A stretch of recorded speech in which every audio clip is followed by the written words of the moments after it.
Dahil sa isang content creator na bisto at ipinasara ang isang umanong love scam hub sa Cebu City. Pinagpapaliwanag ng pulisya ang building manager pati ang nagrenta sa opisina na umano'y nag-sublease sa operator ng umano'y scam hub. Narito po ang aking unang balita.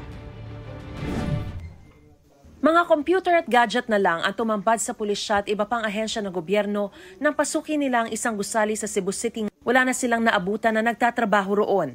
Pinasara na rin nila ang opisinang ito na ginagamit umano sa love scam.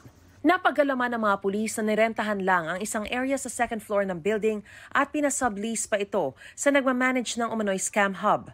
Nakausap ni Cebu City Police Chief Police Colonel Enrico Figueroa ang babaeng nagpa-sublease ng lugar. Pero kakausapin pa raw niya ang kanilang abogado. Aware daw po sila and nireport daw po nila sa authority. Yun ang imbestigahan po natin kung totoo po na nireport nila sa authority. Dahil hintay po muna natin mag-viral bago na i-report. Tinutukoy ni Figueroa na nag-viral ay ang expose na isang content creator kung saan makikita at maririnig ang sinasabing panluloko ng mga empleyado sa umano'y love scam hub na mga dayuhan daw ang binibiktima. Love scam na ina-allege nga dito na yun ang kailang activity, but on our investigation, sabi nga ng mga kapitbahay nila, ito daw medyo nagdududa sila noong umpisa pa lang dahil hindi nga siya normal dahil maingay daw dito sa loob. Naka-alarma raw ito ayon sa DICT o Department of Information and Communications Technology. I think in the video, what they caught was they were scamming persons in South Africa. So these are scam hubs and apparently they have a financier.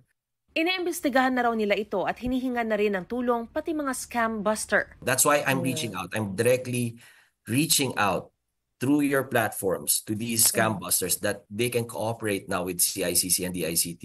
Okay. And now we can actively pursue these scam hubs and put a stop to them. Pinoproseso pa ng mga otoridad ang pagkuha ng cyber warrant para mabuksan ang mga gadget na pinaniniwala ang ginamit sa operasyon. Pinadalhan na rin ng show cause order ang mga nangangasiwa ng building at ang nangupahan na nagpa-sublease sa nag-ooperate ng umano'y scam hub. Nakuha na natin yung listahan ng lahat ng mga empleyadong nagtatrabaho dito. Kaya sila ay binibigyan namin ng pagkakataon na linisin ang kanilang pangalan. Kung sila ay walang kinalaman.